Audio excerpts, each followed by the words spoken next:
สวัสดีค่ะท่านผู้ชมค่ะสวัสดีครับพี่น้องครับผมค่ะมื้อนี้ก็มาพบกับน้ำเชี่ยเด้อค่ะท่านผู้ชมครับค่ะมื้อนี้น้ำเชี่ยกะสิพาไปตามแนวทางโค้งสุดท้ายของพอเทพบุตรเลขบนเด้อค่ะเลขล่างเพิ่นเน้นมาให้แล้วค่ะท่านผู้ชมครับค่ะงวดว่าหันนี่เพิ่นก็ให้วิ่งบน1ตัวเดียวค่ะค่ะเลขพอไข่อยู่ค่ะท่านผู้ชมให้บนเป็นบนล่างเป็นล่างค่ะครับอ่าล่างเพิ่นทั้งตรงเลยเนาะหัน แมนเปิ้นเห็นเจ็ดเลยเนาะ ลักซิปพร้อม ครับลัก ค่ะ ซิปพร้อม ตัวประกบกับเข่าค่ะท่านผู้ชม70ตรงๆค่ะ โอ้ ข้างบนเพิ่นให้วิ่ง1ค่ะเพิ่นจับคู่บ่เขาค่ะ ครับ มันไปลักลอย แมนครับผม กะเลขวิ่งเนาะมีตัวเดียวค่ะ ครับ คลิปนี้ก็สิเป็นโค้งสรุปโค้งสุดท้ายเลขบนเพิ่นเด้อค่ะท่านผู้ชม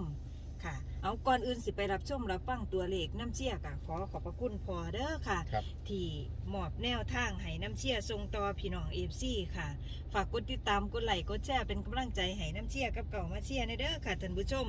ไปรับชมรับฟังกันเลยเด้อค่ะ ว่าพอสิเน้นบนมาเป็นตัวไหนเนาะค่ะ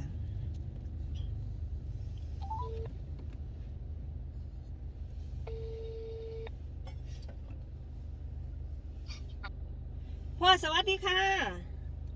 สวัสดี ก็สวัสดีครับผม ค่ะ สวัสดีครับน้าเชีย ครับผ ค่ะ ม กินข้าวแรงแล้วบ่พ่อ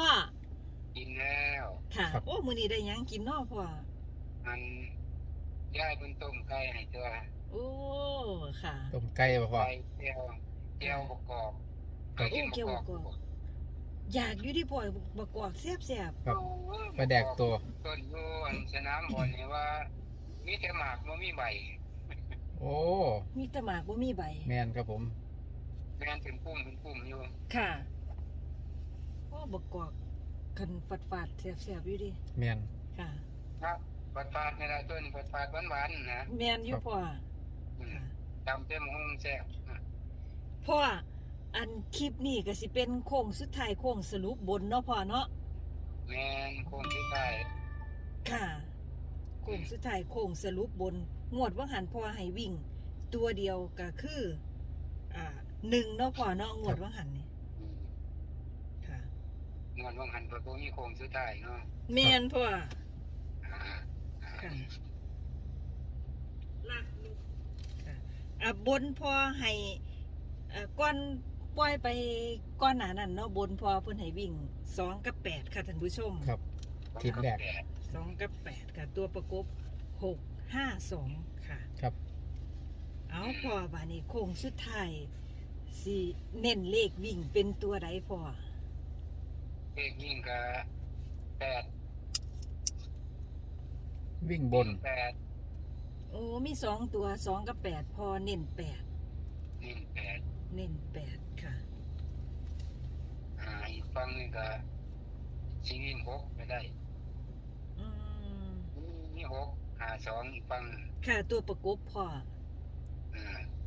ตัวประกบมันก็งวดนี้เอาเต็มๆเลยเลขให้3ตัวนํอีกครับผม โอ้หัวนี้เอาเต็ม เต็มๆให้3ตัวอีกงวดนี้ ๆค่ะ อ่า6 8คู่เดียว 6-8คู่เดียวค่ะท่านผู้ชม 3ตัวก็3 6 8 3-6-8 คู่เดียวเต็ม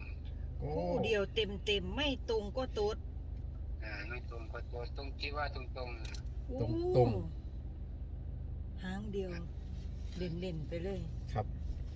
368 3-6-8ค่ะพี่พ่อคันพี่น้องอยากตัด3-6นี่ก็ได้ดิเนาะพ่อเนาะ 3 6นี่ก็แล้วแต่อัน ค่ะ FC แล้วแต่ FC ที่ตัดเอา อื ครับผม ค่ะ อยู่แน่ๆที่พ่อ ดูนี่แน่คิดว่า6อยู่หลักสิบ คิดว่า6อยู่หลัก10ค่ะท่านผู้ชมงวด 8อ นี้ ยู่หลักหน่วยนะครับ ผม 8อยู่หลักหน่วยบ่คือไผดี สา เนาะ มสามนี่คิดว่าอยู่หลักร้อยอยู่เลยล่ะ ครับ ม คือว่าพอว่างไว้368เลยน้ำเชื่อ ก็สั่นตรงๆเลย ตรงๆไม่ต้องกลับเลย ค่ะ เสียวน้ำพออยู่เนาะ 368เด้อครับพี่น้องเนาะ บ่คือจัก เม็ดเดียว สำนัก ครับ ค่ะ มันคือของอันอาจารย์ทั้งหลายบ่มันบ่คือ บ่คือตัวพ่อ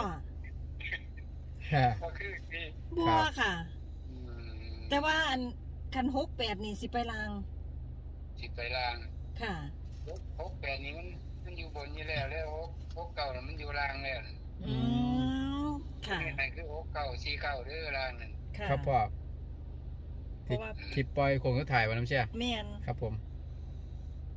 เก่าซีเก่าลาง ถามหลายๆเด้อันคือเลขนี่ ค่ะ ครับผม กดเอาบนรถน้ำเชี่ยหั่นดอก โอ้ ค่ะ ประเทศพระบุญกดหาเอารถหั่นดอก อืม เขาถามก็คืออยู่บ่บอกแต่ว่าให้เบิ่งเอาทั้งเพจนี่แหละว่าหั่นดอก ทาง YouTube ทา เด้ ง อครับผม YouTube เด้อพ่อ ทาง YouTube ทาง YouTube ค่ะ กดหาเอารถหั่นดอก ทั้ง ทางบ้านมาครับพ่อ หาคนทั้งบ้านนี่นะ คนทั้งบ้าน คือ อืมคนทางบ้าน ขอบ เพิ่น คุณเด้อครับพ่อครับผม ค่ะ กดหาเอาหั่นดอก กดหาเอา ค่ะ อืม กดหาเอาเลยค่ะท่านผู้ชม เออ เลขพอบนเป็นบนล่างเป็นล่าง ครับโอ้แม่นครับเด้อครับผมก่อนว่าหันลางเต็มเลย อืม มาลองเบิ่งว่านี่มัน ครั สิ บ จังไดล่ะฮะ ค่ะ จังใดกะ เขาคือเก่าเนาะพ่อทั้งบนทั้งล่าง ครับผม เมื่อผู้นายจังว่ากันอีกเทื่อนึงน่ะเมื่อวันที่16เนาะ ค่ะ วันที่16ค่ะ เออ แต่ว่างวดนี้พ่อเพิ่นก็มาเน้นรักเลขวิ่งให้เนาะ แม่นครับผม8 8 แล้วก็ แปด จับ กับ คู่ หก 68เลยครับผม 8กับ6บนเพิ่นมัก ครับ ของที่ให้ไปแต่ก่อนนั่นก็26 25 22เนาะ ค่ะ 86 85 82 ครับผม เดี๋ยวน้ำเชี่ยเจ็ดลงประกบกันเนาะ ค่ะ อ่าอืม เพิ่นก็ลง26 25 22เพิ่นมาเปลี่ยนตัว โอ้เป็นหลักเนาะ เปลี่ยนหลัก6เพิ่นมักหลัก10 ครับ ค่ะ พอตอนแรกให้เป็นหลักหน่วย ค่ะ เปลี่ยนเป็นหลัก10ได้อครับผม ค่ะ ปรับนิดหน่อย ค่ะ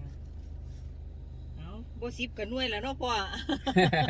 คิดว่าอันอยู่นี่ละอยู่รักที่ให้ไปโค้งสุดท้ายนี่นะ ผมสุดท้ายได้อครับพี่น้อง ค่ะ 368 ตรงๆ ไม่ต้องกลับครับผม ค่ะผู้เลขพ่อนี่ก็เดินดีคือเพิ่นเว้าให้น้ำเชี่ยฟังอยู่เดีค่ะ ครับ ตามมานี่3งวดบ่ทันหลุดเด้ ครับผม ค่ะ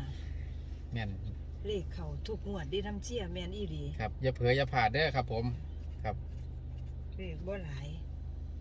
เอาพ่อบาดนี้ถ่ายคลิปแล้วลูกก็สิรบกวนพ่อซ้ำนี้เด้อพ่อ อ่า ค่ะอยู่ดีมีแห้งเด้อพ่อ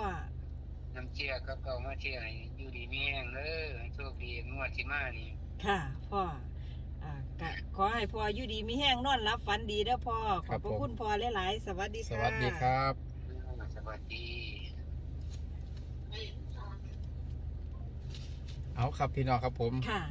เลขโค้งสุดท้ายเลขบนครับผมพ่อเทพบุตรเนาะพี่น้องเนาะ เพิ่นมั่นใจรัก10เนาะเถาะ ครับผม ปุ๊บ 6หลัก10เด้อครับพี่น้อง ค่ะ 8หลักหน่วยครับผม ค่ะ จับคู่กับ68ครับ ค่ะ สำหรับเลขหลักร้อยพอให้3เด้อครับผม ค่ะ ร่วมกัน3ตัวกับ368ไม่ต้องกลับครับผม ค่ะ ครับลองเบิ่งพี่น้องเนาะ ค่ะ พอก็เดินดีบ่ว่าบนบ่ว่าล่างครับผมอยากให้พี่น้อง FC เกาะติดเลขพ่อเทพบุตรไว้เด้อครับผม ค่ะ ครับ บน เอา เป็นบนลางเป็นลางเนาะ แม่นครับผม ค่ะ เอาถ่ายคลิปแล้วน้ำเชี่ยกับเก่ามาเชี่ยกะขอให้พี่น้องFCโชคดีเด้อค่ะท่านผู้ชมไก่จ่อเขามาแล้ว ครั ค่ะ บ สำหรับคลิปนี้กะ สวัสดีค่ะ สวัสดีครับ